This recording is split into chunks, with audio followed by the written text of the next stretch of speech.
Peace, everybody. How's everyone doing? Peace be upon you all.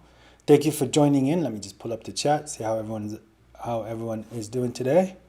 Just gonna give it a little bit of time for people to join the stream, and then God willing, we'll kick off another weekly mass service where we get together, we discuss a topic, we remind ourselves about God, and then hopefully, when it concludes, we can each stand a prayer.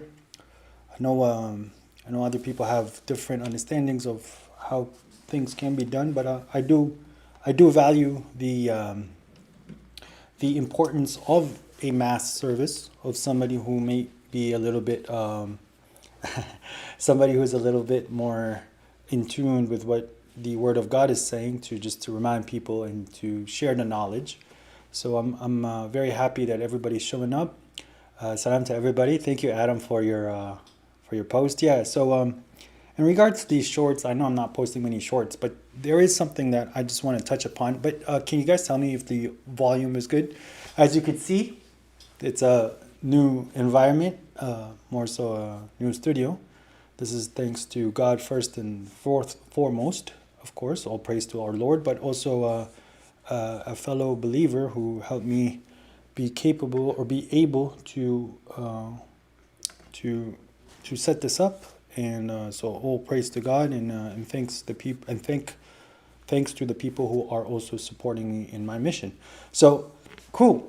So yeah, in regards to the shorts, so I'm a computer programmer. I understand how these algorithms and how they try to make these systems work, right? So there is a thing where you get like 3 or 4 tags usually. So the system is going to tag you in regards to what type of contents you're making. And then the algorithm is programmed, salam. The algorithm is programmed in a sense to pin certain people against each other, to feed this tags to certain people, and to remove the tags from other people. So for example, at the beginning, when I started to make my channel with the shorts, I was kind of playing with the algorithm so that it would think that I was a Sunni. Okay, so I would make things in regards to make stuff like make bridges with Shias. I would not outright say that I'm a Sunni, but I was not also aligning or not showing that I had any alignments.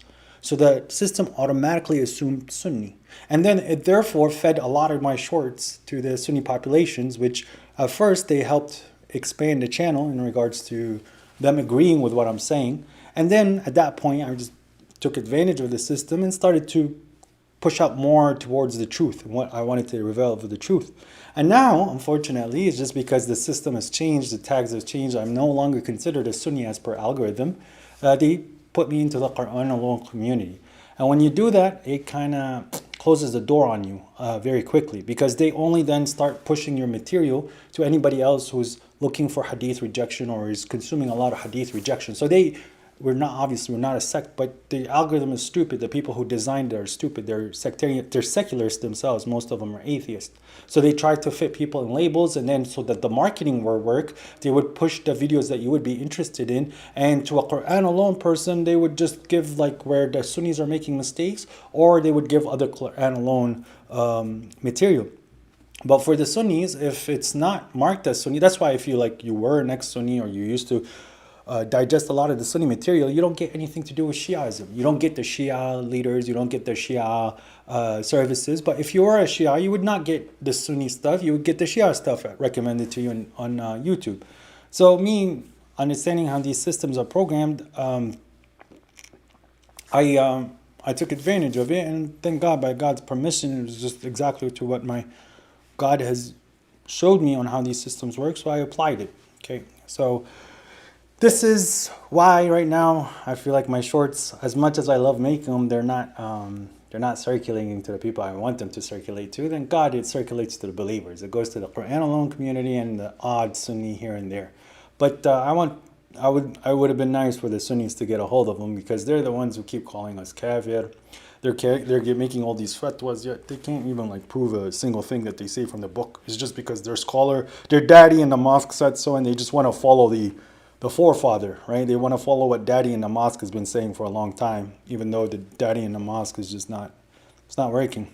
So one thing that because of these, thanks brothers, So because of the way the algorithm is working, so you're going to see some of my new content is going to be geared in a different way, so that we are going to play with the algorithm one more bit. So they're going to think more so in regards to, yes, some of the politics, and a lot to do with certain nationalism. So we're gonna see if it works. I'm gonna see if it works. By the permission of God, everything is possible. But we're gonna see a few shifts because we do have to warn the whole world.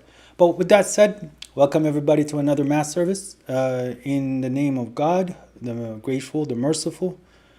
This is a service today. We're going to be talking in regards to the people we have animosities with. Okay, so these could be a group of people. They could be a certain individual. They could be people that come and reach out and talk to us in certain ways that we might not find appreciative. Usually, they're very harsh and unkind in the way that they're proceeding. But before we start, I was just want to say, A'udhu billahi minash shaitanir rajeem. I seek refuge to God from the cursed devil. And thank you, brothers and sisters, for joining me. I just want to kindly remind you that it's important to always make it a habit, a subconscious thing for you to always remember the Day of Judgment. Because people who constantly remind themselves and think about the Day of Judgment, they subconsciously start to make decisions in regards to said Day of Judgment, because they're going to go back to their Lord and they're going to fear, or they're going to see the fear and they're going to see all their actions. So they just don't want to put themselves in a situation where it's going to be very difficult for them to deal with that day. So as you always remember the Day of Judgment, when people are going to come later and say to you, oh, why did you make that decision? Sometimes it's not an active decision, you thinking of the Day of Judgment, but the first answer that's going to come to your mind is going to be like, because I'm scared of God. But it becomes your native programming into reacting and saying and doing certain things because you're always thinking about the fear of God. So it just becomes natural to you. This is a stage that you have to go through where it seems like the verses where God is saying about the Bedouins when they say, oh, we believed. No, say you submitted. And when the faith has entered your heart, then you're a believer, or then you could technically say you're a believer. Because we have to submit to God and then we have to work on that faith, and then we get that certainty. And that certainty is done because of practice. And when you practice the internal, the externals, the rituals, the spiritual sides of things, the physical sides of things, and then when you attain it, that is when you become somewhat of a believer. You should become a full believer. And the way that you become a full believer is by constantly practicing your religion to a point where it's just second nature, where you don't need to have too many thoughts, where you don't need to really do much, just because the answer is always there in front of you by the grace of God. So these are things that I wanted to touch upon, because the time when you really need to really shine your religion, and this is something that I've worked on because God's told us to work on it, and it's quite difficult. But it's right here. I'm going to pull it up. The verses that we're going to discuss today is right here. Just give me one moment while I pull it up. I believe it's this one. Right there we go. So this is in chapter Fussilat, which I'll get the chapter number. I believe it's 41. I'll double check. But we're going to read from 33 all the way to 36. Okay? So in 33, وَمَنْ أَحْسَنُ قَوْلًا مِمَّنْ دَعَا إِلَى اللَّهِ وَعَمِلَ صَالِحًا وَقَالَ إِنَّنِي مِنَ الْمُسْلِمِينَ. Okay? And who is better in speech than one who invites to God and act righteous and says, indeed, I am of the submitters. وَلَا يَسْتَوِي الْحَسَنَةُ وَلَا السَّيِّئَةُ ادْفَعْ بِالَّتِي هِيَ أَحْسَنُ فإذا الذي بينك وبينه عداوة فكأنه ولي حميم كأنه ولي حميم. And not equal are the good deed and the bad deed. Repel by the which is better. For in that case, one whom there is an antagonism between you and him, he might become a close friend. وما يلقاها إلا الذين صبروا وما يلقاها إلا ذو حظ عظيم. And none attains it except those who are patient, and none attains it such except one with great luck. وإما ينزغنك من الشيطان نزغ فاستعذ بالله إنه هو السميع العليم. And whenever an incitement from the devil incites you to evil, then seek protection with God. Indeed, He is the hearer, the omniscient. So in these verses, the thing that I want you to, the thing that I would like to talk about is in the case one whom there is antagonism between you and him, or someone that there's animosity. He's somewhat of an enemy. Now, it's very easy online when you, this is just going from the smallest to the biggest. When online, when you write or you put some content out and some guy comes and he goes, you're an idiot. You don't know what you're talking about. Shut up. It's very easy to reply and be like, hey, well, you know what? You're a loser. You're a kafir. You're a mushrik. And you just start going at each other in a way to hurt, and you take your retaliation. Now, God says that what we should be doing, what we should be focusing on, is pushing away evil with good, right? So repelling evil with good things. And sometimes we have to repel evil with evil, but we want to take the least amount of evil way that we could find fitting in that situation, right? So we should take the lesser evil when we have to take an evil route. An evil route means like we're going to have to take back our rights in a certain way, which we wouldn't want to. But forgiveness is somewhat not of an option anymore. Okay? So, but our go-to should be to forgive, to kill them with kindness, as people say. There's many times where I get comments or I get people standing up to me in certain ways and confronting me, calling me all sorts of names, like just putting me down, showing their hatred, showing how much they dislike who I am just because of what I'm saying. They don't know who I am and they don't know my history, they don't know my experiences, but they're willing to just put me down very quickly. Now, these are when these verses come to mind, because as much as you're like biting on your finger to be like, man, I just want to rip at this guy's neck, you have to stay calm. You have to remember. Because the thing is, we're following the way of Abraham, the inclination, the dictation, the commitments, the confessions of our father Abraham. Now, a story that comes to mind about Father Abraham is when the people of Lot were about to get destroyed, he's debating with God. He was asking God, just give them that extra 10 minutes. They're going to hell anyways, just let them enjoy that little bit. Like, to them, they think they're having fun. They're not having fun, but let them just take that 10 minutes before they go to pain forever. Now, if you're a believer, my brothers and sisters, another believer who you have animosity with, he understands that God is in the picture, and therefore he is going to talk to you in a way that is very courteous, that's very respectful, that's very honorable, because he himself is a believer. You might not have the same interpretation of a certain verse, or you guys might have had an incident where you want to blame each other about certain things that happened. But because you're both believers, you're both banking on the faith that you have about God, where we don't need to transgress against each other. We don't need to yell. We don't need to call each other names. We just discuss our things in a very polite way and move on. But what about the people that come to you and they want to confront you and fight you and show their animosities in ways that is just very hurtful? As God says that you're going to taste a lot of hurt from those that have been given the book before you and from the idolaters. But those who are patient, and that's what you need to do in those moments. Well, now let's go back to the story about our father Abraham. Our father Abraham understood that those people are going to hell. Yet he was trying to be forbearing that, you know what, this extra 5 minutes on earth, but for them it could be a few years in their minds, but it's just 5 minutes at the end of the day, on the day of judgment. Let them have it. Let them just enjoy this little bit, and I'll endure. I'll tolerate. Because my Lord is here and we're going to go back to our Lord, and those people are in trouble anyway. Now, the person that you're talking to, the person that you're fighting, if you in your mind you believe that he's from either a sect and therefore he's committing idolatry, or if he's a disbeliever, an atheist or agnostic, or any other label that you know by the book it's telling you their end is hell, their end is a painful punishment forever. Those people, when you're discussing, you're back of my mind, in the back of your mind, you should be considerate that this person is going to hell, right? So there's no need for me to increase his pain here, unless if he's being a transgressor physically or he's being a transgressor to somebody else and he needs to be put in his spot. But if they're discussing with you in a very harsh way, show them the kindness. You don't need to sit and try to convince them and try to make them understand your point of view or show how they're guilty. Because if they were going to understand, they would have understood in the first place. Because you could see when the person's being sincere with his questions, and you could see when the person is just questioning just to try to break whatever you're saying. So keeping in the back of the mind, the man is going to hell. I'm going to give it a shot to try to see if he is willing to be saved. Whereas he's willing to get out of the hellhole that he's in. So all these people that came to my channel, a lot of people that came to my channel, they came and left some nasty remarks.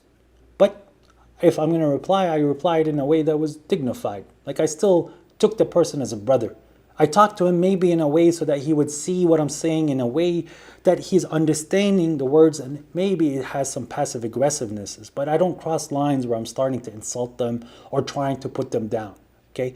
And the result is the person stays intrigued. The person still stays around because in his mind, I didn't put him down, show him as if he's a low human being. He saw that I gave him enough space where he felt like almost an equal, if not superior, because I didn't insult him back, but he insulted me. So he might have thought that he got a notch on me. But then a few months later, I would get a message on my YouTube channel. It's like, hey, brother, I want to apologize because I left some comments in regards to certain things, but I see your sincerity, I see your genuinity, so I would like to retract some of the statements I said. And then we go back to, and he himself might not understand or agree with what I'm saying, but now we've built a bridge. We built a way for us to communicate in a way that's healthy in regards to whatever he wants to talk about, and it does not have to be so confrontational. Because the confronting is we should confront the person about his actions or about the things that God hates. If we're going to attack the person's persona, then the person's persona is intolerable. But if there is a portion of you to tolerate the person, then you should take it. Because as God said, as our Lord said, push evil with what is kind. Now, I know my brothers and sisters that are close to me and some of my family members, with families and believers, sometimes it's a little different because there is no animosity between us. It's our fear of God for the other person. So we might admonish people and we might talk to certain people in a certain way, but you could see that it does not cause an animosity that stays lingering for grudges and all this, because we might yell at each other. We might raise our voices and we might really express ourselves in a very emotional and animated way. But at the end of the day, as soon as the conversation is over, we can go sit down and have a pizza together. We just carry on with our day. And we're still looking at God's signs. It's just out of fear. The fear of the day of judgment is why we're talking to people. So if you are going to just go for the kill shot every time somebody's going to bring up a point that you don't agree with, then you're not really calling towards God as a way that God explained it in a verse. Who is better in religion? Or who is better in conduct, or in even speech, who calls towards God and he does righteous and says that I am from the submitters. So if you're submitting to God, you believe that God is going to take care of anything that's going to occur between anybody, and you're going to stand the judgment and the person's going to face the persecution and whatever unrighteous things that he did, then there's no point of fighting. There's no point of going to the person's throat. There's no point of putting the person down. As God says that this is very difficult. And only the people with huge favor and a huge blessing, they're capable of achieving it by the permission of God. And the way that you achieve it is by practice. There's so many times I get a message where the guy is straight out insulting me, saying they even insult my mother. It's not too long ago, somebody's insulting my dad or my mom. And in my head, it's like, why are you bringing my mother into this? But like at that point, you click reply and you're like, well, you know what about your mom and your dad? And you just take a break a bit and you can just delete it because there's no point. What's the achieving? What's the point to achieve out of this? Remember, this person is insulting me and he's actually insulting my parents in the process. This person is clearly not aware of the day of judgment. He might say he believes in God, he believes in the day of judgment, but yet he's obviously not showing characteristics of somebody who has fear of God. It's not about fearing the man in front of you, it's about fearing God. So he on the day of judgment, he's going to be asked, what did my mother have to do with it? The guy's going to say nothing. And then he's going to understand that he took a shot at a person that had nothing to do with the conversation. When all these so-called scholars that they want to come up on stage and whenever we say that the book of God is sufficient for us, they're saying, oh, no, by consensus, these people are infidels, these people are kafirs, these people are losers, these people have something wrong with their brains. Well, it's not very inviting on what you're saying to me. What I'm saying to you is we have a common ground. I believe what came down to you and I believe what came down to us, which is the Quran. I just don't believe that the hadith came down to either of us, but you saying so, but we can just keep the peace, can't we? For me, I don't think that it's a problem. I don't have a problem maintaining bridges with Christians, Jews, atheists, Scientologists, Sunnis, Shias, Hindus, and as long as they're not affecting my religion in a way that is going to hurt me, and it's not about allyship, I'm not taking them as allies, I'm being courteous in the sense that God has created this collage in front of me. The devil put his input into wherever the people followed the devil. But I want to try to save them. And the way that I could try to save them so that on the day of judgment, I could have the favor of trying to serve my Lord in a way to protect the people from the punishment that's coming, is by warning them, is by showing them the truth, is by inviting them back to God, even in our conversation. Like, oh yeah, well, you said this about me, so on the day of judgment, would you stand in front of God and you would call me a Jew then? Do you have your proof? Do you have your proof because you're throwing this word as if it's an insult to me and you're calling me a Jew on the day of judgment? Would you be willing to prove it? And then you see the person back off. Because if he is actually a believer, he would consider these things. So my brothers and sisters, sometimes in this commitment of trying to be calm, trying to be peaceful, however high and however many stabs a person's taking you at the words, and you're just being kind and forgiving, sometimes the devil can come and give you some suggestions and inclinations, right? And when you get those, this is the time when you're really in your head, you got to say, God, yes, I understood this thought. I could just tell him how retarded he is and use words like that in your mind. Well, this word is not proper. This word now has not even became politically correct. It's not a word that I could use, right? So God, I ask you refuge because the devil is trying to get me to get angry, to get riled up, right? And this is when you go back to your peace. But here's the thing as well. This is a thing that affects a lot of people, which causes a lot of mental issues, which the Quran clearly specifies on how you could fix yourself. Regardless if it's depression, regardless if it's obsessions, regardless if it's even attention disorders. The thing that is causing these things is because you are not capable of allowing your mind to be quiet. Silence is what's important. Silence is what we need to be doing. We need to be listening more than we are supposed to be talking. But this is also including your mind. It's difficult to listen when you're stuck in a thought and constantly going down this tunnel of thoughts of whatever it is. Some people can sit there and think about a topic when it's not at hand. It's almost like idle thinking. If idle speech is something that's bad, there's probably idle thinking. But when it comes down to the mental issues, it's okay, let's say me and you had a conversation where it was a little heavy. I insulted you, you insulted me. We talked about, well, you did this and you just didn't see my point of view. And yeah, you have your point of view. And we go at each other for many hours in regards to what you did and what you didn't do. And we could not find the peace yet. I wanted so hard to make you understand that you hurt me. And you wanted to show so hard that you did nothing wrong. How many of those conversations that we've been through in our lives, the majority of us. But as soon as the person exits the room or you exit the room, you need to be capable of stop thinking about it. Because if you're going to start to dwell on it, this is where now you're going to make situations that might have not actually occurred. You might have justified ways that if you heard it on the day of judgment, you would say I was wrong for even saying that in my mind. So these are things that help you to stay back into that neutral position of peace with God. Because I had this conversation, I might have got angry, the other person got angry, but as soon as I leave the room, I should go back now to focus. Okay, what's the task at hand? Oh, I need to clean the house. I need to finish my cooking. I need to go finish reading that book. I need to work on that video. I need to go help help somebody with mowing their lawn. I need to fix the car. Whatever it is, you just go back to your day-to-day. But if you're going to sit while you are doing your day-to-day or not doing anything and going back into history and constantly going into history, and I should have said this and I shouldn't have said that, and I should have, then at this point, did you really give it back to God? Did you just put it in the hands of God who is going to be dealing with it justly at the day of judgment? Why are you sitting dwelling on things that you cannot change anymore, especially when it's in the past? And when you start doing that, you'll see the devil starts to abuse you. Because, oh, well, this guy, I can notice this so-called servant of God, he keeps talking about the hurt that he went through because of how his father exposed himself to him, or how his father expressed himself in a way that was very evil.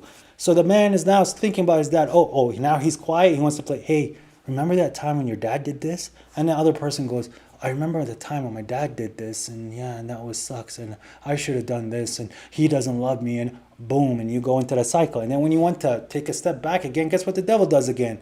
Remember that event when your dad was in the car and he did that? Oh yeah, I remember that time. And you just keep going in circles and circles because the devil's relentless. And God says if you're going to take the steps of the devil and you follow the steps of the devil, he's just going to lead you to this hell that you're building in your mind.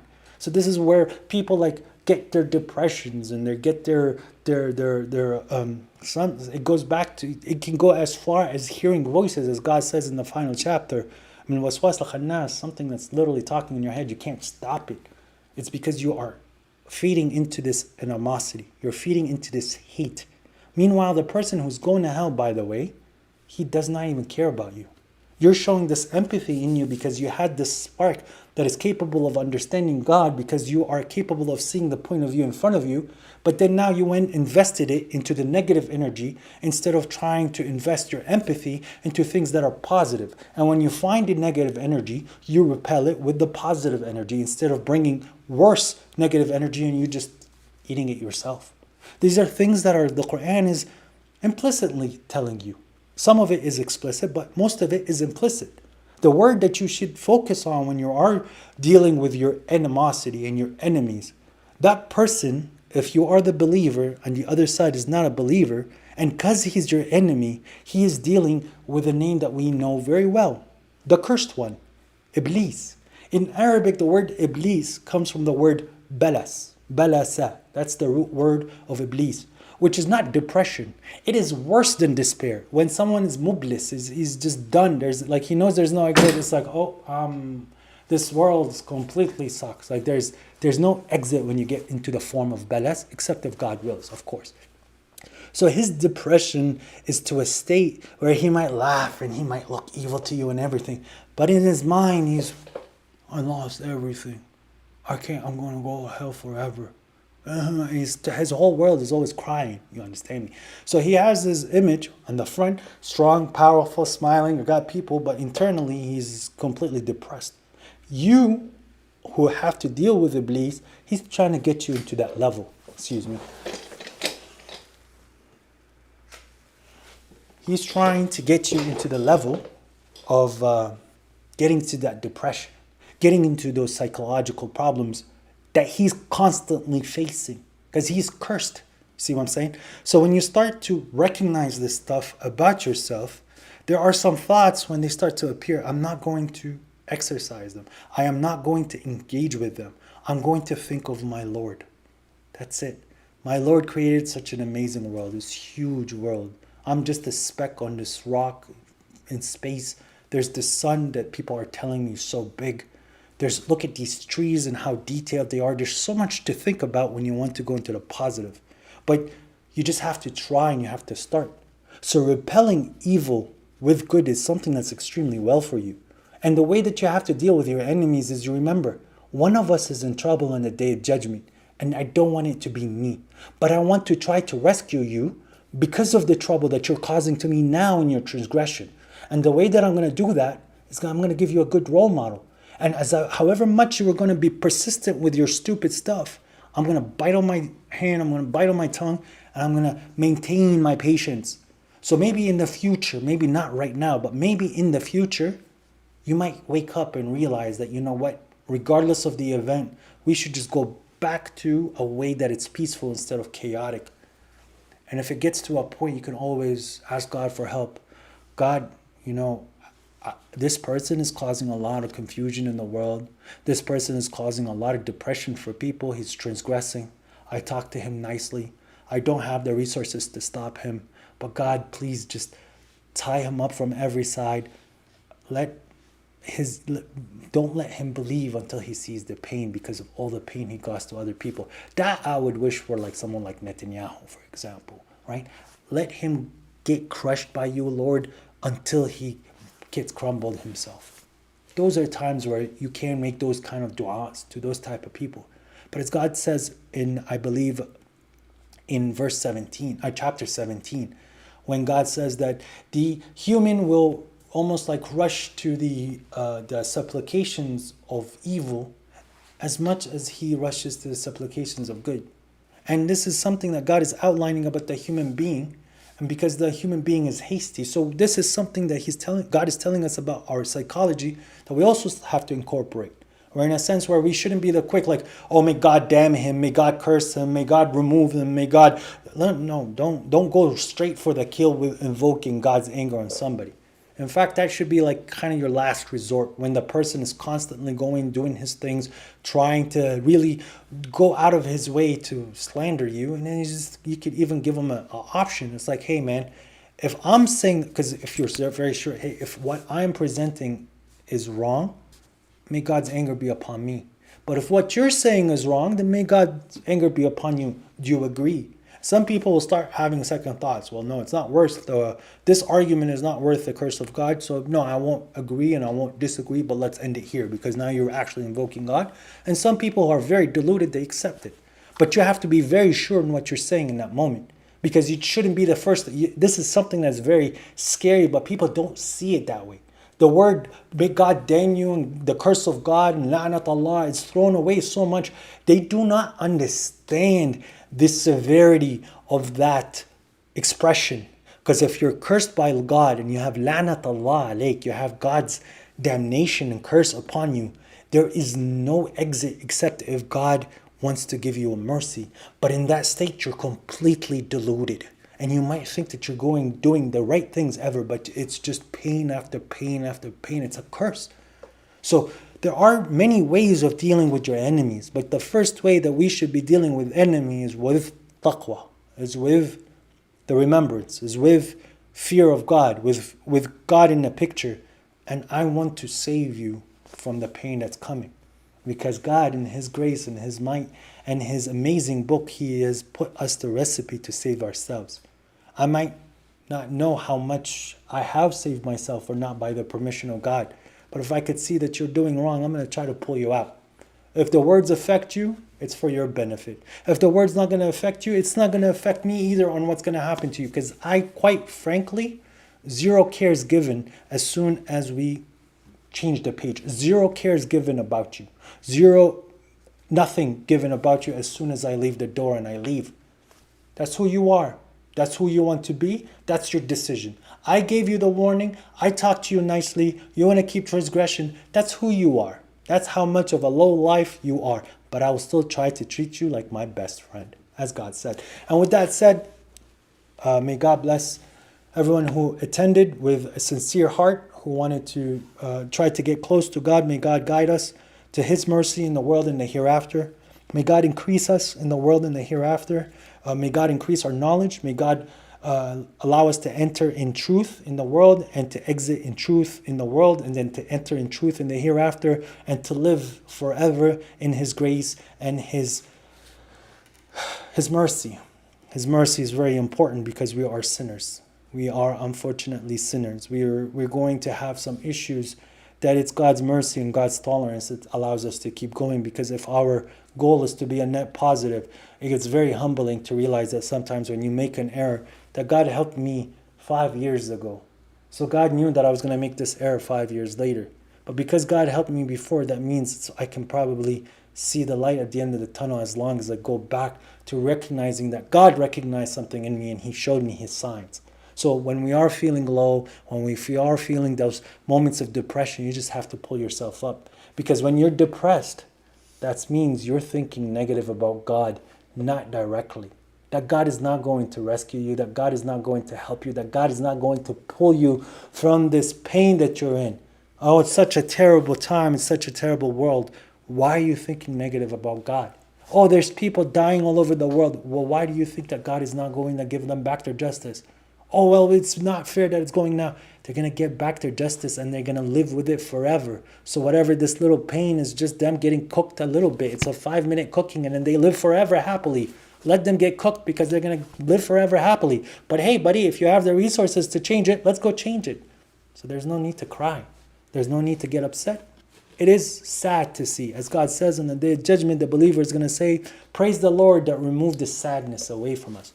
So being sad does not equate with depressed. Being sad for me is, I'm still here. I'm sorry. I don't mean it in that way, but I mean like, I'm still here. I'd rather be with God. If my mission is still ongoing, that I can do, call towards God and say that I'm a submitter, I'm going to keep doing that. But I'm sad because I'm away. I miss my Lord. It's hard to explain it. I miss God. We should be missing God. We should be wanting to go back to God.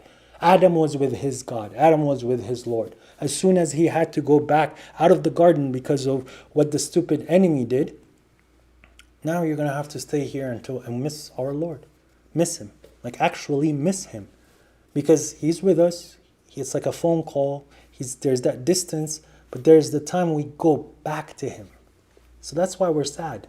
And that's why we pray, which we know it's not going to occur, as God says that it's not going to occur, for everybody to get guided. Because if everybody's going to get guided, then we're going to really feel God's presence around us, because God is with those that remember God often. Imagine if the whole world was remembering God constantly. Imagine if the whole world cared for the orphans and gave them a portion of what they were doing, and they had like mass congregation prayers. Like everybody in the street just stops at the time that needs it and just do a quick prayer, and then they carry on with their day talking nicely to everyone. Wouldn't that be an amazing world? Would we need a single gun? Would we need any single? No. But God says that the people who are believers, have they not felt low? Because if God wanted, he would have guided everybody. Like we pray for it, but God also has a promise that he's going to fill hell with jinn and humans because of their own decisions. Because they were given the power to be free and to where actions can go into which situations and which locations, and they chose to do the incorrect actions over and over and over again, hurting themselves and hurting everyone else. They didn't want to do anything with God's system, so they can do whatever they want. But that said, I appreciate for everybody to stop by. May God bless us. May God bless you. And if there's any questions, I'm going to go through the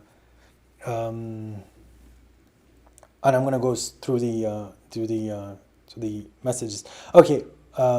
So I see my brother Quran alone in truth. I even see Brother Muhammad as a very calm person after doing Quranic remedies and these live streams.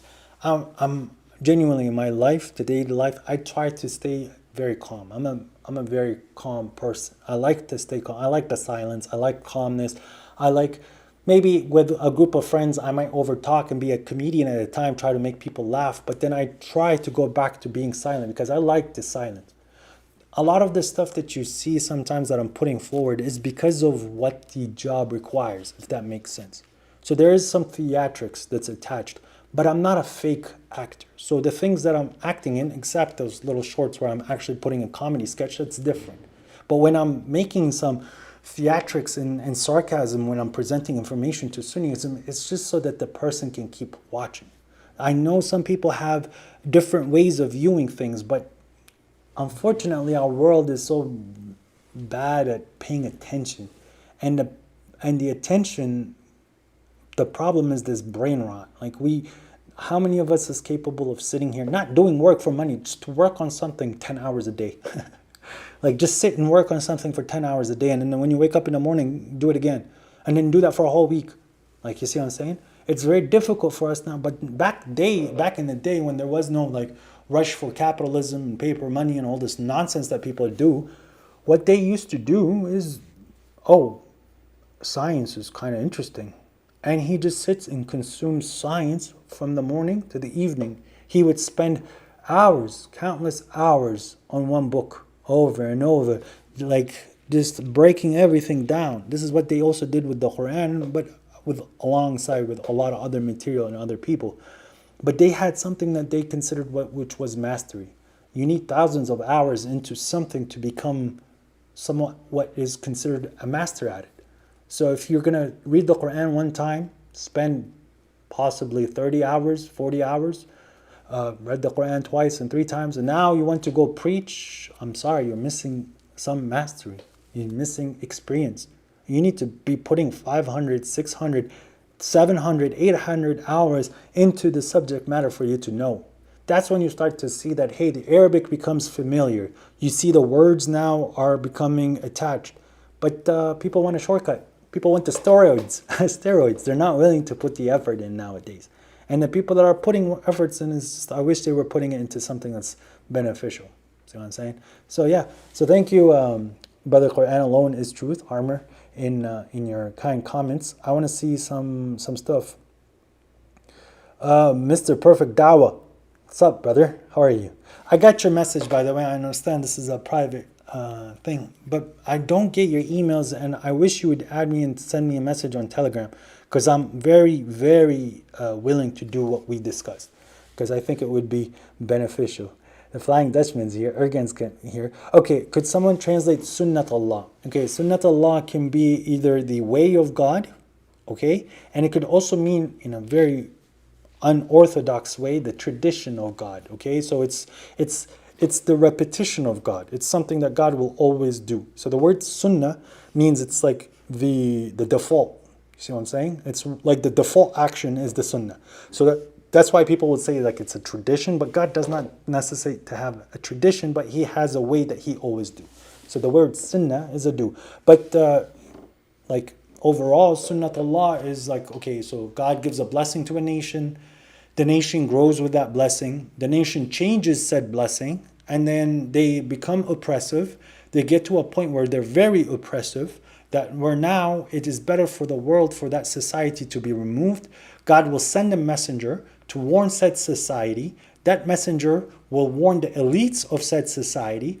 Those elites will usually disregard the message. They will make fun of the messenger or try to kill the messenger. At that point, the word of God has been fulfilled on said nation, and then God will rescue the believers and the messenger, and then God would remove that society. And then you get either a new cycle, i.e. a new society emerges, or the Day of Judgment. So that's Sunnat Allah, very close.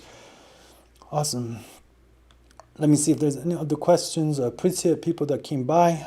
Her says Rasul means messenger, which refers to the message, which is the Quran, not Bukhari. Correct. So I'm guessing somebody here is having the patience of doing 10 hours of work feels impossible nowadays. It's very true. You know why? I don't have one. Cell phone. The cell phone is one of, like, it's nice to be able to call and to text people, okay, when something needs to be done. But to sit there and constantly having to just send messages to people that you're too awkward to talk to in real life and have a phone that nobody ever calls you on, what's the point? Like, what's the point? You don't need to take your email real time. That's why it's email. I'll check the mail when I get home, right? Imagine like they created a pigeon where it flies to you directly. It's like, hey, read this message. Here's this message. Here's this message now. No, dude, I'll just read it when I get home. Okay, so I don't even, like, I have obviously like a cell phone just for, you need it sometimes for certain things. I don't know where it is because I don't carry one. So the people that are having problems, like, put the cell phone down, see if your world improves. Oh, well, I can't in my day-to-day. Yeah, you can. You actually can. You just make your plans in regards to what you need in there. And if you are in a problem where you think you need the cell phone, okay, when you're not using it, turn it off.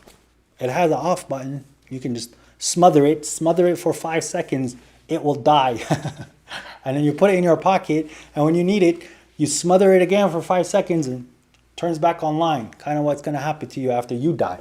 So that's why people have just been distracted. Can't believe my Telegram got banned. What happened, Brother Riyadh?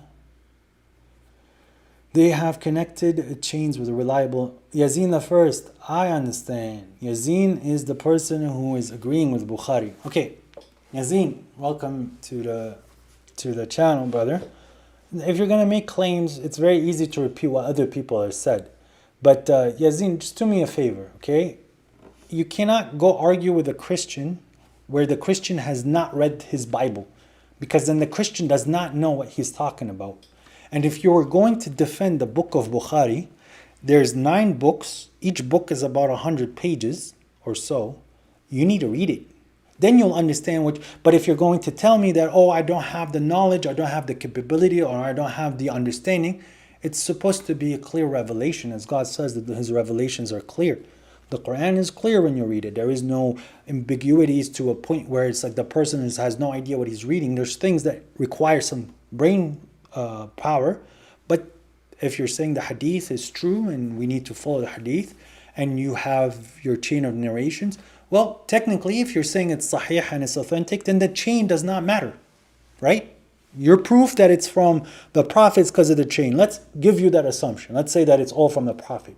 Well, now, don't you have to read it and understand the material? And if the material is not matching with what's humans' requirement or what the Quran is saying, or it's contradicting itself, now, isn't there a problem with the context and not with the chain? because everybody's running to the chain. But to me, the chain here doesn't matter for this book. You know why? Because when I'm reading it, as you saw in our congregation service earlier, we're capable of transferring the words of God to our real life. And it's true because God is telling you the results, right? So I'm seeing the results by implementing the verses of God, but you can't do that with the hadith, unfortunately. So that's the issue. So a lot of the hadith is, it's not only, but my brother Yeli, he has a point. If someone tells you, why do you not follow the hadith? Most of us say because it's contradictory, but actually it's a little bit deeper than that. We don't follow the hadith books, other than the Quran obviously. It's because it's haram to follow those books. Do you understand that it's haram? It's forbidden for you to find religious guidance if you're a person who's following the way of Prophet Muhammad outside of the Quran, because the Quran is telling you, do not go find guide, don't take mawla from someone else, okay?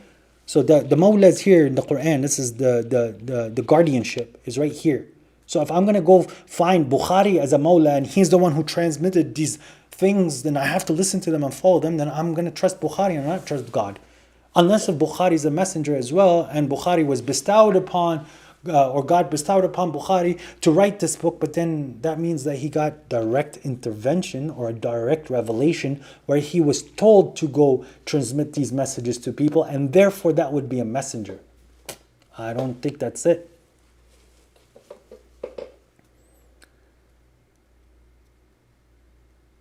Yeah, but that's the problem, Brother Yazin.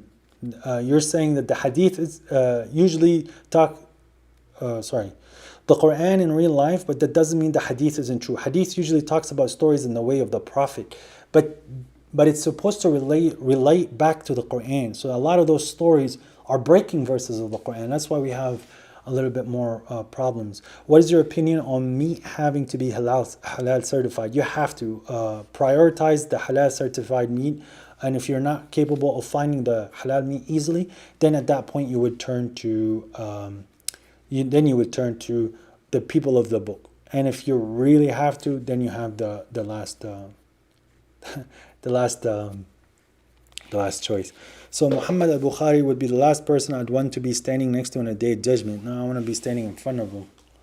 I want to see his face when he realizes how much problems he caused for the world. And by the way, it's very rare to find somebody other than Iblis and his actual allies, his soldiers, to plan a way to genuinely destroy a said nation. They think they're doing good. They think they're guided. You understand that? The guy is in his delusions thinking that he was doing something good. And this is Bukhari. It's the same thing with Paul the Apostate to a level. He thinks that he found repentance. He thinks that he saw Jesus. And boom, he started writing his material. And it's this, and a lot of people that I meet, and by the way, this is a foreshadowing for somebody in the chat. If someone comes to you and he goes to you, I saw the face of God, okay? Well, I know it's not possible, as what God has said in the Quran, for a human being while they're on the earth to see the face of God. So for me, that person has clearly seen something that he associated to God and it is not associated to God and it should have been cut. He saw a face of an angel, face of a demon. He saw an aspiration. He saw many things. But to say that it was the face of God, he committed a clear blasphemy where it is a big lie. But now if he's going to start to base his whole life around that scenario, correct? Then that person actually in his mind believes he's guided. He believes that he is doing good. He believes that he is going to change the world. He believes that, so he isn't an evil person per se, but what he was following is an evil path. But he's oblivious to it.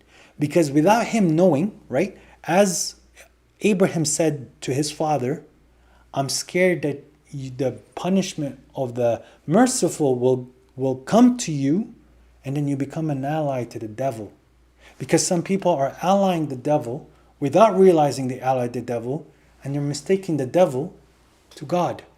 So whenever inspirations are coming from them to the devil, they're actually thinking it's God talking to them. So they think that they're guided, that they're changing, and they're discovering, and they're going to fix the world and they're going to be strong, but that's just the devil promising them things that will never occur. And therefore they stay in the punishment because they have all these aspirations about themselves and there's all this thing that's going to possibly happen, but it's not coming to light. So they fall into this depression. And when they get very extremely depressed, very low, the devil will come and promise them again. So they get ignited and they go around in a cycle and until to a point where they either self-destruct or they exit or they just face their Lord. So this is what's happening with people like Bukhari. This is what happened with people like Paul the Apostate. This is what happened with many individuals in the world where they associated a out-of-body experience or where they associated something in regards to what happened to them where it's within themselves and then they attached it back to God, i.e. a dream, i.e. a vision, i.e. a voice, okay? The things that are actually like going to be related back to God are physical things occurring in front of you. You threw a rock, or not a rock, a stick, turned into a snake. And then you grabbed it and it came back to a stick. This is not within yourself. This is not with your brain. It's not a voice. This is not a vision in your eyes. This is an actual physical event. You were put to death. You came back to life, okay? You clearly remember you died, you understand you're dead, your heart stopped, you hear it again, you climb, and then boom, okay, that's now, you heard a voice but not inside your head, you heard a voice outside of your head. These are now things that are extremely phenomenal, but then it has to also, I saw that message, but it also has to align to the truth because the truth doesn't change and the truth has not been missed in this book at all, okay? So yes, Paul the Apostate, that's what I call him.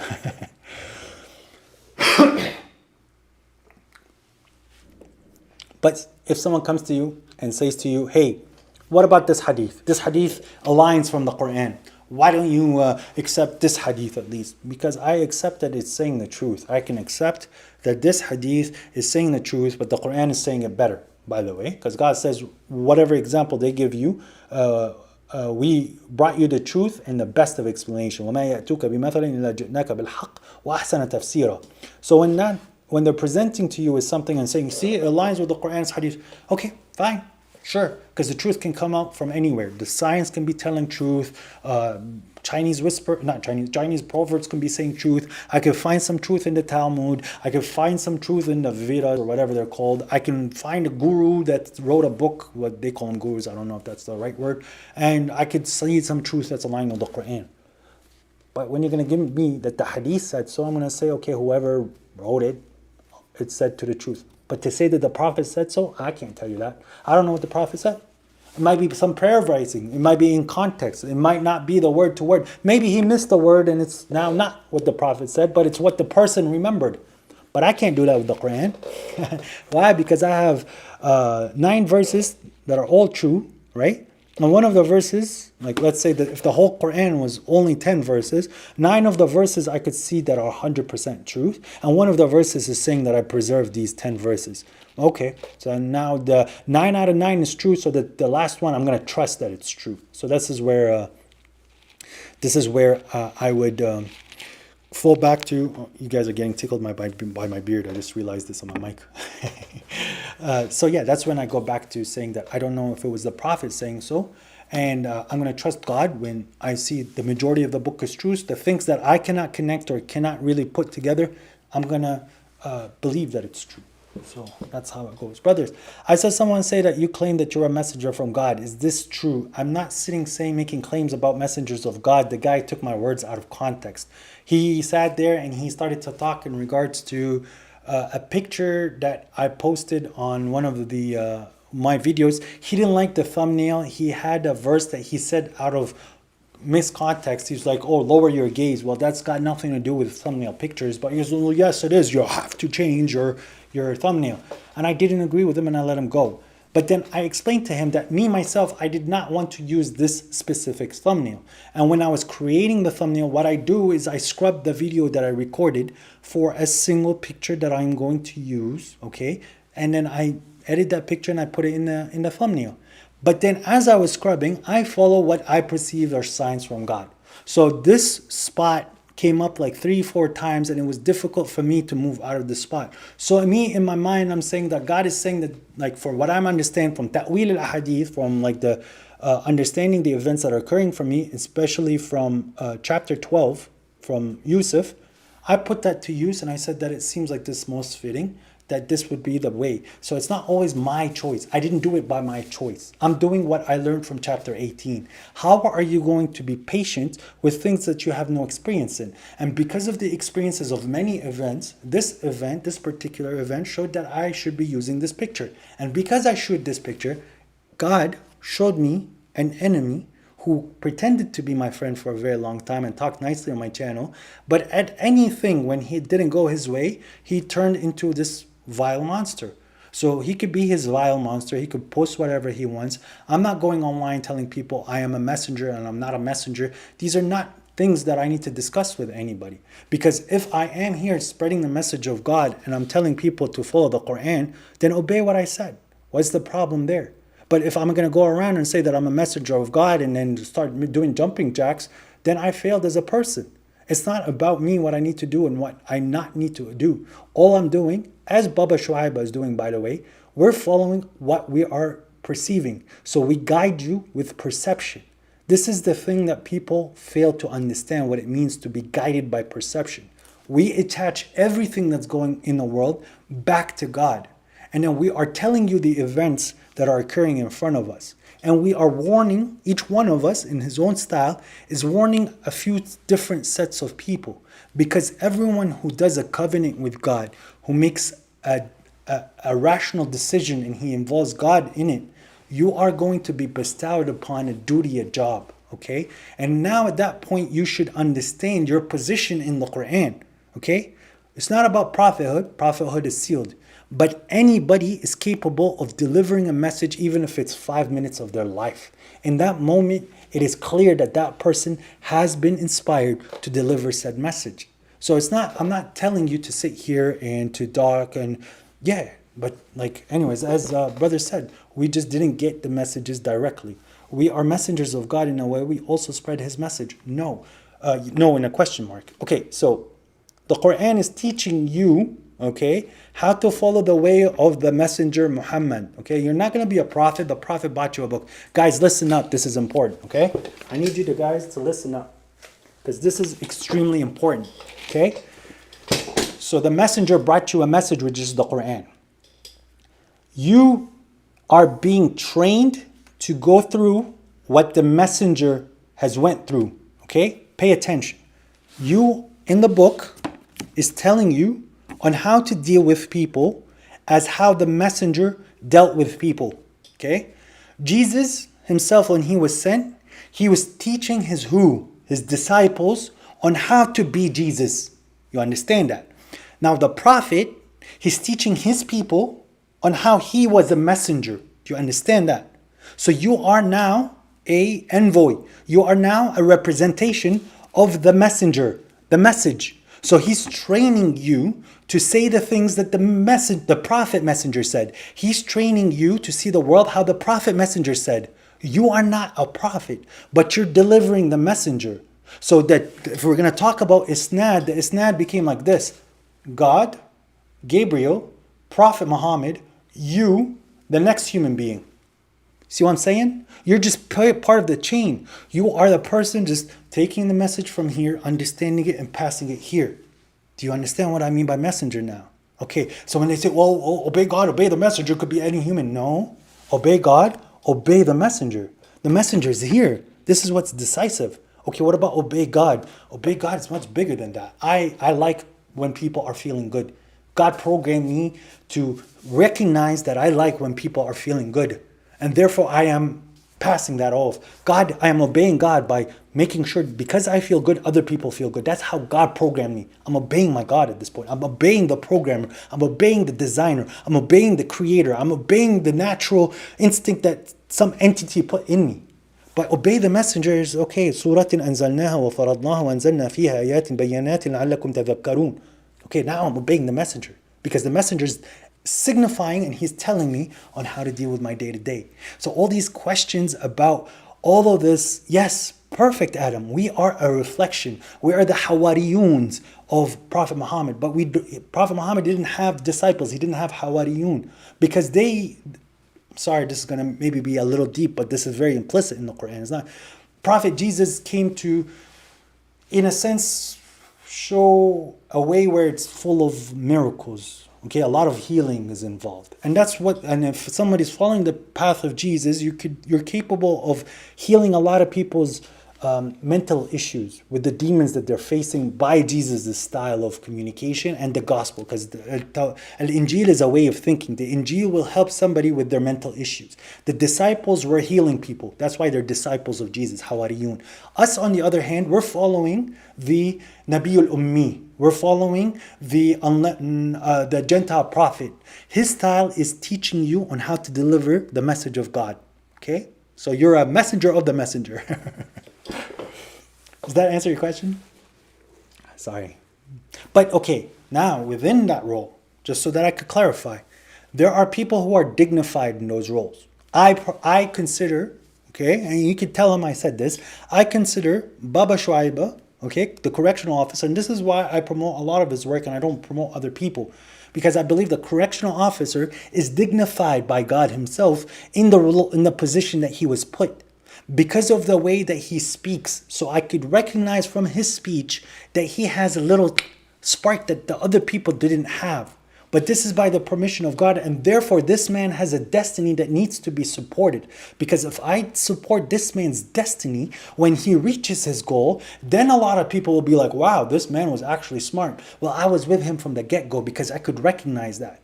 So a lot of people watch Baba Shuaib and be like, whoa, that guy is quite wise. The guy is very smart, and then they do nothing. Well, no. That guy is smart because of God's permission. Therefore, God allowed him to see and observe things that the common man couldn't. So this man needs our support because this man is on the forefront. Okay, I don't want to brag about myself, but I also consider that I also have a certain spark that I need to perform the duty. And I don't see other people are capable of keeping up with me because of my favors of God. I have good friends that came and travel. They'll tell you, it just clicks in me and I can go for hours. Not just talking.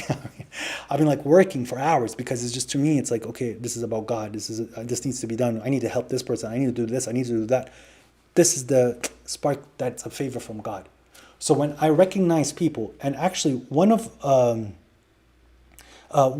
the, very well said, Alpha Music, one of the people here, actually, Perfect Dawa, if he's still here, I'm not sure if you're here. I understand that this person is also genuinely, sincerely trying to spread a true message of God. Okay, so I'm willing to give him some support to put him in the forefront. Okay, I might not agree with all his messaging and the way that he's coming things, but he is still, to me, a soldier. I can't say a soldier because only God knows his soldiers, but he's a person who's working. So I would support him because he's trying to be on the front lines.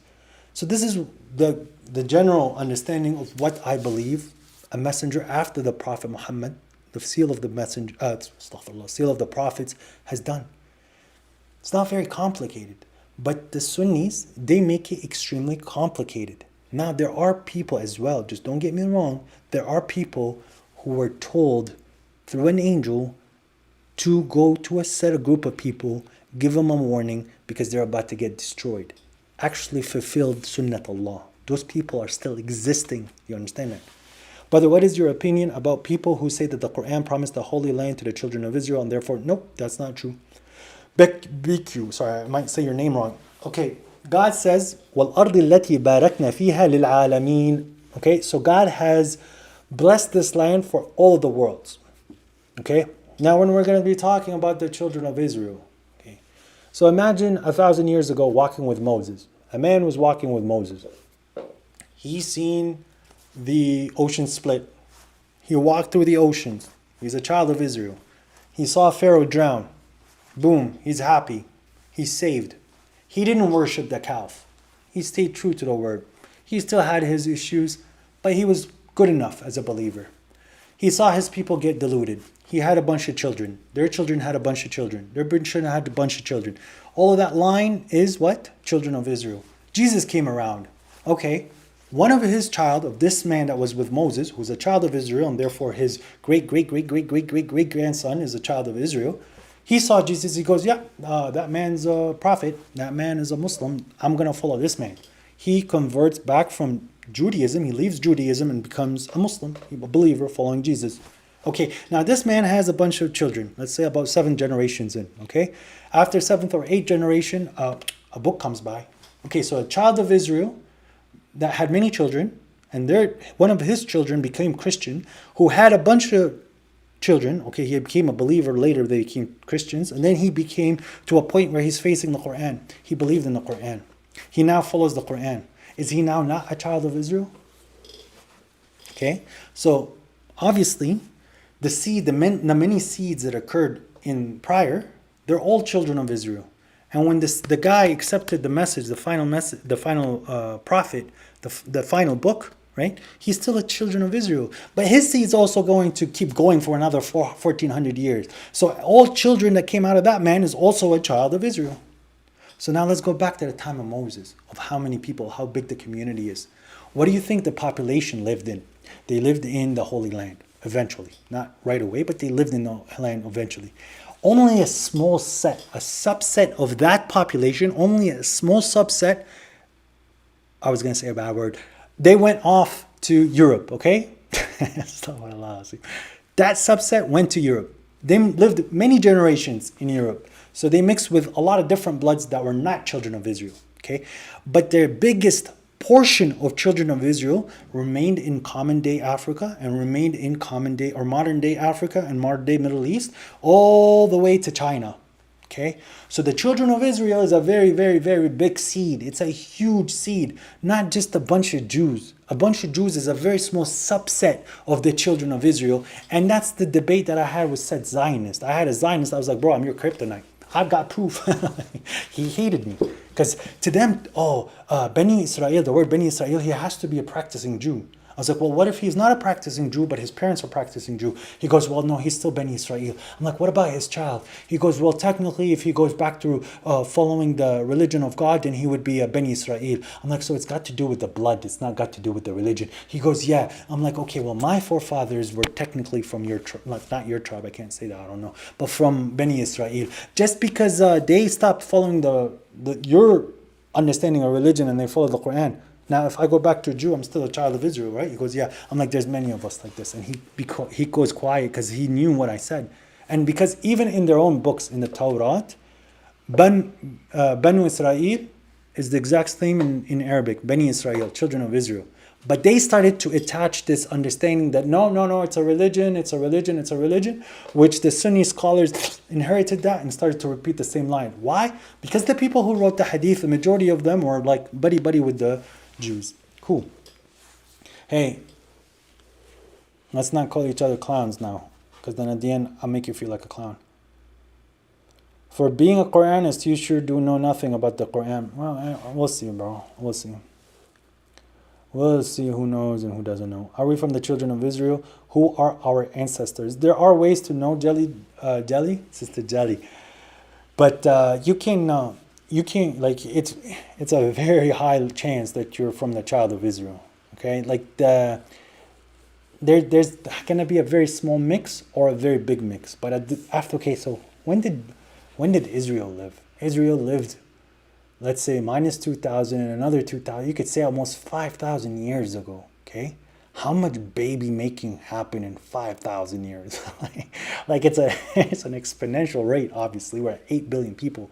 But you can all trace them back to Mesopotamia in the Middle East. I'm going to make an assumption, okay, if you're from the Far East into, let's say, like you're in the Southern Asia, Indian Peninsula, Pakistan, and Bangladesh, and those countries, the children of Israel reached that far. Are you directly from a child of Israel? God knows. Is it important to the Holy Land? No. But are you going to understand the religion differently? Definitely, because you have a favor from God. Okay, so a child of Israel. Okay, sorry, I had a funny question. A child of Israel is just has a favor from God in regards to the covenant. Okay, that's the only biggest difference. But other than that, yeah. So someone asked me here, Notorious RK, brother, how do you keep your beard? By not cutting it. I'm sorry. I mean, like, I don't put anything on it. I don't do anything. It's my Israeli genes. People get mad when I say that. Yes, Allah knows all languages, alhamdulillah. Well, it's not. To me, for me, I am a child of Abraham. I denounce Zionism and anything to do with Zionism. I know that the Jews are not allowed to have a land until their Messiah comes. Technically, the Messiah came, which is Jesus, but because they rejected him, the Christians are capable and are allowed to open a land because they've accepted a Messiah, so they could have a land. But that land is also for everybody. It does not necessitate for it to be in the Holy Land, because the Holy Land is for everyone. Everyone. And I mean it. Mecca is for the believers. So there's no polytheists and idolaters, inshallah soon. No idolaters in Mecca. But in the Holy Land, it's Barakna fiha lil alamin. Brother, if you were to meet the Prophet, what would you tell him? I would say, Prophet, please ask for forgiveness for me. That's the first thing I would ask. And then I would just, and then I would just start following him everywhere. So anyone who would say something that he shouldn't say, I would slap I would slap him into Tuesday. What is today? Friday? I would slap him into Tuesday. Not this Tuesday, the last Tuesday. Anyone who wants to just disrespect the Prophet, I'll go enact chapter 18 on him. You don't know my experience. I'll ruin his day. I hate when people, for me, my biggest pet peeve, and when people insult Jesus or insult Muhammad or burn the Quran or burn even the gospel or insult the Torah, I actually get physically angry. I just want to and trust me, I wouldn't care. God is not Arab. God knows all languages. And I think that's the point that you're making. I'm ex-Quranist. I have a problem believing the Quran is from God. Okay, so your name is the Muslim. Sorry, guys, I'm tickling you with my beard again. Your name is the Muslim. You're an ex-Quranist, and you have a problem to believe that the Quran is from God. So what are you now? What about burnt hadith? Brother, burn it all. Burn it all. Alright, guys. Any more questions? Any more input, insights? Oh yeah, we did start a Telegram. Okay. I'll put it in here, and I'm going to start putting it in the description. Let me see if I can put it like this. Let me add a new text. Where's the text? That's a stroke. There's the text. I'll create new text. Okay. And then we're going to put the text. That is too big. That is way too big. Let me change this font to something that's a little bit more manageable. And I will also select the font that I like. There's the font. Cool. Wow. That's tiny now. Alright, so I think we'll go give me a number, 72. Perfect. Awesome. But I also would like to change the font color. Where's the color? There's the color. Alright, we're going to go with, well, I can't put an outline to it because I don't know where the outline is. So we'll go with this. Q. Cool. See, guys? I'm editing live. There we go. Boom. I would like to put a stroke to it, but I don't know if I can. Actually, you know what? I'm dedicated enough, by God's permission, to find how to do a stroke right now. Boom. Stroke. Not a white one. I need a black one. Thank God. See, alhamdulillah. God honestly is so kind to me. Alhamdulillah. Thank God for the wisdom and knowledge. Let me prostrate.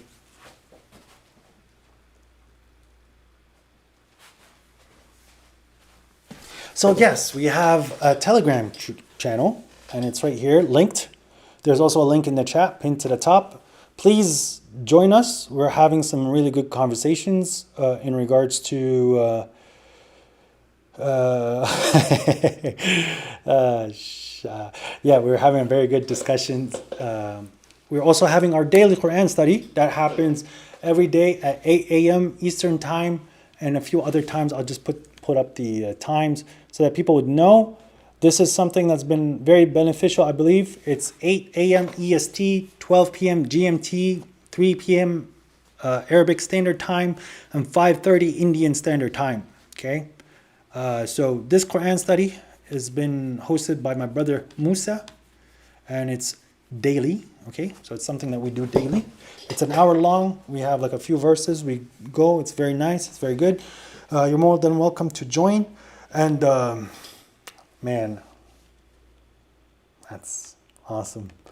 I would, I don't know, the Hoblos thing right now is I don't have much to say, to be honest. What is there to say?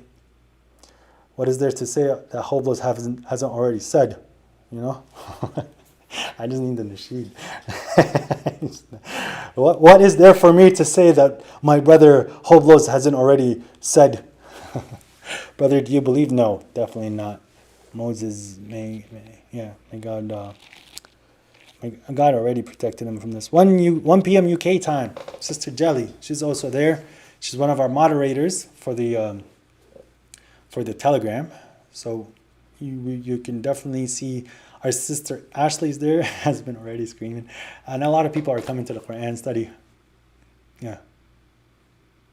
No, but okay. So the thing about Hablos, which I like, because I know his type. You see what I'm saying? We grew up from a very similar region, so to them it's very dramatic. Everything is extremely dramatic. Okay, and you could see it from his eyes. Okay, I just don't have an Australian accent. I don't know how to put an Australian accent, but he goes. Like his face is where it kills me. Okay, his face is like where you could. He's actually serious in the way he's presenting himself. It's like, brothers and sisters, it's not about that life. It's not about that life.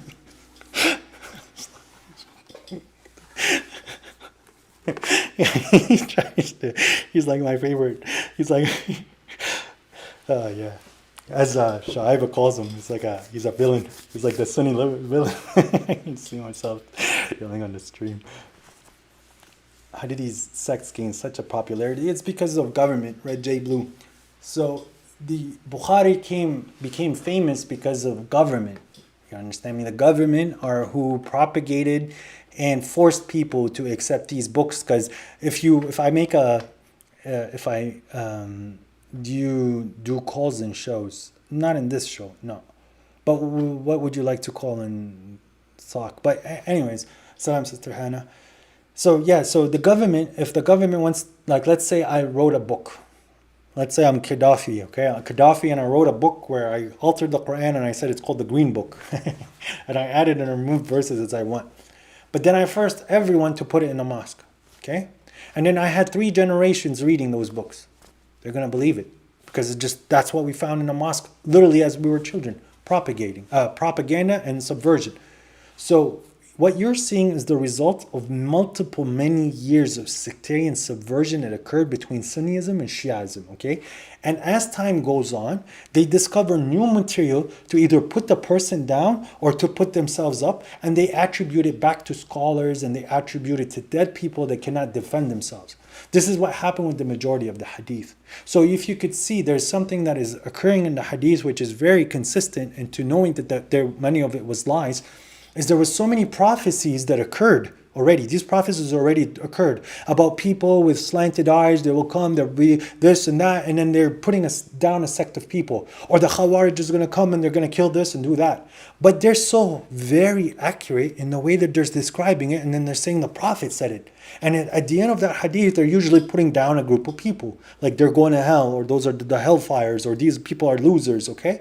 So it's like, it seems like the person witnessed the event, wrote the hadith, and then attributed to the Prophet, that the Prophet prophesied that my enemy is a loser, okay? But then when they wrote the hadith down, Bukhari came out, there was no more hadith, there was no more prophecies that accurate. Like the accuracy of the prophecies were only within that 300 years, But then when the hadith got written, there was no more accurate prophecies except, oh, they're going to build tall buildings. They've been building tall buildings since Pharaoh. You understand that? Like Pharaoh is literally telling his guy, like, yo, my guy, build me a tall building so that I could go see the Lord of Moses. Come on, my guy, up there, build it really tall. So they already had the concept of building all tall buildings way back then. Did you see the Romans and what they built? So the Prophet, if the Prophet allegedly said that the Arabs are going to start building tall buildings, because the Prophet is a very intelligent, smart individual. He's a man bestowed upon God with knowledge and wisdom. I brought in a message that God told me it's going to spread. Al-Kawthar. Okay, the Quran is going to be spread. My enemies are going to be defeated. My people are going to be a nation like the Christians. I could foresee their problems, but they have to be a powerful nation as God has been promising me that. Boom. Okay, now when they're going to get powerful, they're going to get corrupted. Okay, but there has the Quran for the people who wants to believe. But guess what they're going to do? They're going to start building tall buildings. Every nation that came, they built tall buildings. What is the punishment for apostasy in the Quran?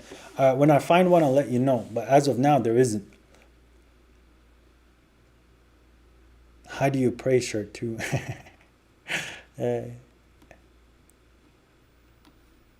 Brother, ew.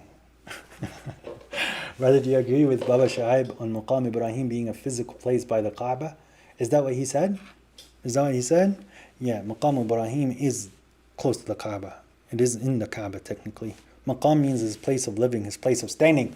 So if he built a house and dedicated it to God and he was tending to said house, that is his place of standing, that is his place of sustenance, that is his place of his station, his position. Abraham had two positions of what we know. One was in the Holy Land, because God rescued him to the Holy Land, and that's where Isaac and Israel were raised. And then you have Mecca, which was protected from people because it was not... I can't get into certain details. But Mecca was the other station of Abraham. So be careful, bro. We're not going to call each other names. Did you see, let's see the truth, Brother Ew remix? Let's find the truth, brother. I didn't do that one. But Brother Ew. Brother, do you agree with Baba Shu'aib's? I answered you, brother. Brother Kamal. Did humans choose to be on earth? There's a heart in the way. Let me wait. Alright. Sheikh Ankabut. Brother, will you and Baba debate the Bozo Sam? Sam who? Sam Shimon? What is there to debate? The guy is an idiot. Did humans choose to be on earth over other species? No, God chose for us to come down to earth. But we chose to have our responsibility. We took the responsibility. Maybe Sunnis are the close to the Muhammad's religion and don't make the truth religion. All right, brother. I don't know how to. Since nobody gonna give me a response, I'm gonna leave. All right, bro. I'm sorry. I think you got a lot of responses, but you just chose to be maybe a little bit harsh in your style. But yeah, I stopped. So someone explained to me the Quran where it explains the Qur'an. Well, maybe you should understand the Qur'an. Qira'at is not the Qira'at is not a product of the Quran, but a side effect of humanity. The Qira'at is not something that's actually like enforced by the Quran in any way. Actually, quite the opposite. God was talking about a single tilawah. Whom do we marry? Sunnis or Shias or Quranists? Well, if you're going to say Quranists, then I'm going to have a that's kind of weird. Because we're not Quranists. If you're calling us Quranists, you might have understood the wrong message. Who do we marry? Sunnis or Shias or Quranists? Well, you should avoid sectarians. And if someone wants to think that Quranism is a sect, then you've been listening to what's his name quite some time. Asim Abdul Hakim. Kick my tail. All right, guys.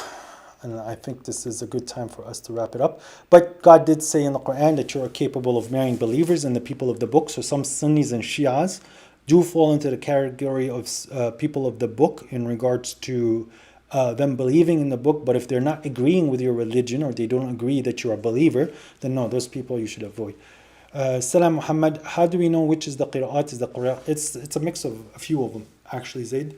And I am working on a video in regards to the qira'at, but it requires a certain research in a topic I don't like getting into. So I am putting my time to researching what I need to do. But the qira'at, for a very long time, it was the result of people's way of saying things, okay? It's like me talking to a person from Morocco, his Arabic will be a little different. And if you go to somebody in Egypt and from like a certain region like Said, for example, they also have a different way of ending words. Like ja'ahu, like they instead of making it silence, it sounds like they put la u at the end of the ha. You go to Damascus, it's a different dialect than the people in the Gulf. But this was also evident in the way that people were reading the words of the Quran. Okay, so there was many ways of people saying things that they attributed back not to the Prophet, but to the Sahaba. And the Prophet did not correct the Sahaba doing so because the Prophet was considering the dhikr. Okay, the things that is being evident in the Quran, if the person is capable of expressing it, that's what was important. That's why you see in the early manuscripts, okay, you have dots, different colored dots, based on like two different qira'ats at the exact same mushaf, okay? So what occurred in a very small summary, there was many ways of saying the words based on people's dialects. And what people used to do is pick and choose what they liked. Boom, boom, boom, boom, boom. But then there was now a sort of almost a confusion on is this right or is this not right? So a set of group of people said that I'm going to make a choice for every time there's a discrepancy, right? And standardize it. And that's going to be my qira'ah. You understand me? And those are the ones that propagated. There's not 7 or 10 ahruf or 7 or 10 recitations. There's a lot more than 7 and 10. But there's a 7 and 10 that are canonical. Okay, so these are the ones that were supported by a certain set of religious authority, whether it's a university, whether it's a government. But now, the same thing occurred, by the way, with the Christian Bible. There's a lot of Gospels. Some of them are canonical, which made it to the Bible. They made the cut. And some of them are not canonical, but they're still around. Like people still can explore them and use them. And it's the same things with the qira'at. Someone came around and said like, yep, these are 7 qira'at, 10, well, some first guy said 7, the other guy said 10 because there's 2 people that decided it. I'm telling you, it's a scholar that decided it. It wasn't Prophet Muhammad. It wasn't all this nonsense that they like to attribute to hadith. It was a guy who's a scholar who wrote a book and he said these are the 7 qira'ats that should be used. Why? Because I'm a linguistic in Arabic and I'm very good at it. So it's got nothing to do with what they tried to attribute it. And some other guy wrote another book and instead of 7 he said 10. 1 second, please. Yeah, so he said 10. So now from 7 to 10 and ahruf and all this nonsense came back just so that people didn't know how to answer the question. Because when God is saying, Inna anzalna dhikra wa inna lahu lahafidhun, he's talking about the remembrance. And yes, part of it is the actual proper original Arabic in the form that it came. And it did not look like this. I don't know if you guys can see that. Okay, so it did not look like this. It has to be here, I think. So it did not have dots. It did not have signs, all this decoration that they added. But those decorations, when you're going to add to it, it's going to cause confusions. So the question about qira'at is a very delicate question, but it's not a difficult question if you understand just human nature. You understand me? It's just human nature. And just like it's a social science at this point on why there's many qira'ats. It's like me writing a poem. Someone in England is going to say it differently than someone in Southern America, and a person from a black heritage in America is going to say it differently than a person from Egyptian Arabic, or a person who's Egyptian who all are reading English. You guys all think that everyone in the Middle East you think everyone in the Middle East spoke Hijazi Arabic, and that's not the case. All right, guys, any other questions? Sunnis is not a sect. It is the traditional Orthodox Islam. Everything else is a sect. Thank you, Bad Tamiz. Okay, so when God says, watch how you are sect. When God said that to do not be Christians and do not be Jews, follow the creed of Abraham.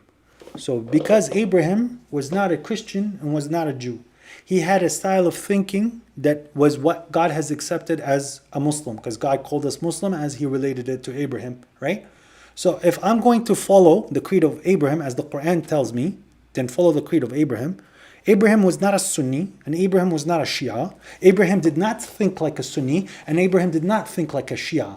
So I don't need to be a Sunni and I don't need to be a Shia to fulfill what God has ordered me to do in the book, which is follow Millat Ibrahim. That's what my prophet did and that's what I'm doing. So yeah, you're 100% a sect because you 100% had added things to the religion that has nothing to do with what God has ordered. So when you're going to say that everyone else is good or bad and we're the only ones, then I got news for you, buddy. You're in trouble.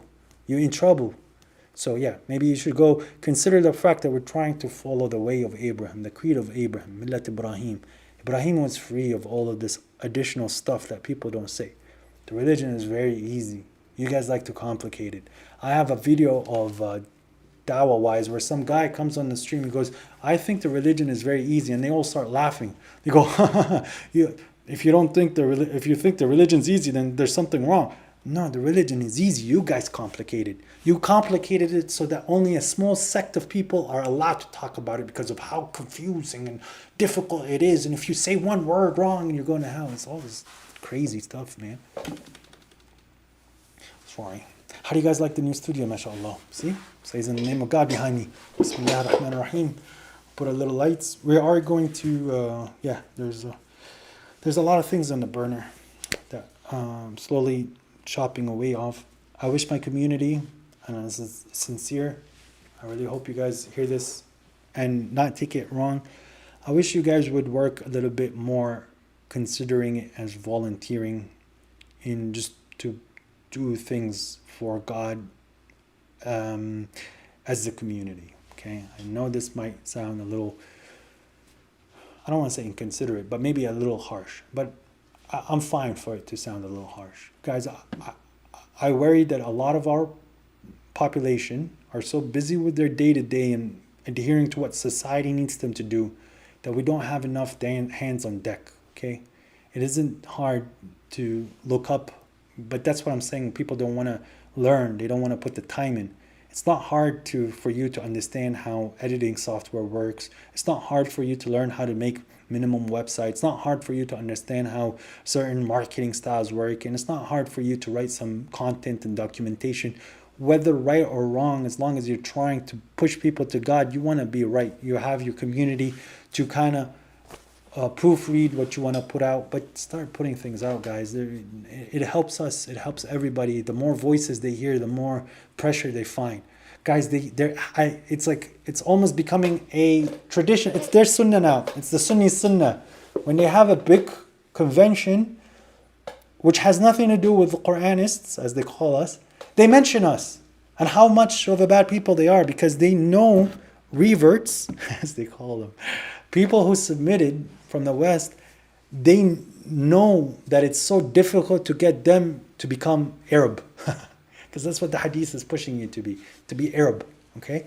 So when they realize that the reverts, as they call them, I mean like the people who submitted, when the people who submitted, when they realize that there is a way to practice the religion without their nonsense, those reverts are very quick to jump ship and come to us. Yeah. So that's why. So that's why I would like for you guys to maybe possibly consider helping us in whatever way you can. 1 second, guys.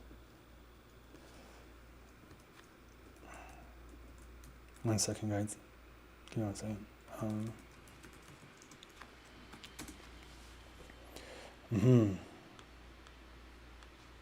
Here it is.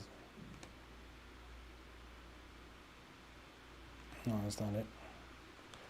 Let's go. I can't believe I lost it. Maybe this? I don't know if this will work. No, never mind. Anyways, let's go back to the chat. I'm probably wrapping it up now. Any other questions? Ashley, be straight to the answer, Lil. How do you establish prayer according to the Quran? Prayer. There's a few videos in regards to that. Anyways, I like that art. Jesus won't come back. It's Christian belief, not Muslims. You're very right. How do you pray? I get up and pray. All right, guys. It seems like you got. Hey, how about? Anyways, let's see. I don't think you're trying to cross lines, but yeah, that's weird questions. What's your opinion in Jesus' crucifixions? As many Muslims, even mushriks, he wasn't. Jesus did not even touch the cross. So God says that he was not crucified and he was not killed. So let's take the crucifixion and just say like he was shot. So God said that he was not shot and he was not killed. Therefore, like some people can be crucified and not die on the cross, and some people can be shot and not die by the bullet, right? But God is removing both things. He's saying he was not crucified and he was not killed. So no, Jesus did not touch it. No instructions how to pray in the Quran, because the Quran is not about having certain instructions. The Quran is telling you the guidance on how to complete the prayer. The prayer is about reading the Quran, reflecting about the Quran. In a sense, after you wash, you're standing, you face the Qibla. If you believe in facing the Qibla, you recite the Fatiha so that you're asking God to guide you to the straight path. It's the opener. You open up with it. Then you read a chapter of the Quran, then you prostrate, you reflect on what you said, you do your dua to God, and you do that to fulfill the time that God has told you to do. How do you know that the hadith were not fabricated? He doesn't. I recommend Sam Garen's take on Salah. Brother, I don't want to talk about Sam Garen's, but I do have my... I'm sad to what he is going through now. I don't like that he had to force himself to cancel himself because of what was going on in the West. I hope he would reconsider some of his positions, because he is a very good human being. He's a very genuine in his pursuit, but I believe somewhere along the line he made a serious mistake about the Hajj, and I think at that point his world started to close on in him instead of flourish, because if he's saying things about God that are not accurate, God will not let that spread. So this is, I reached out to Sam Garen's a few times. He doesn't answer me. I can understand why, because there's key essential things such as Salah we would not see eye to eye. And I think he had this conversation with many people, right? I think he had this conversation with many people where I believe he's tired of the conversation. But I would hope he would reconsider his translation in chapter 9 in regards to the Holy House, because he is unfortunately incorrect. And in that error, he's now started to block people from Mecca. And he's facing his consequence. But he's a very good man. He's trying. He had very excellent advice for people. But this is my take, and I'm saying that in the most respectful way possible. So I hope I don't think Sam watches some of my stuff or all my stuff, but I do believe he's seen my shorts. He commented in one of my shorts. It was exciting. And Ashley with the nice questions. What's a woman? All right, guys. Any other questions before I hop off? I do have to carry on with my day, inshallah, before the night comes. All right, wait 1 second. Let me see if I can get this going.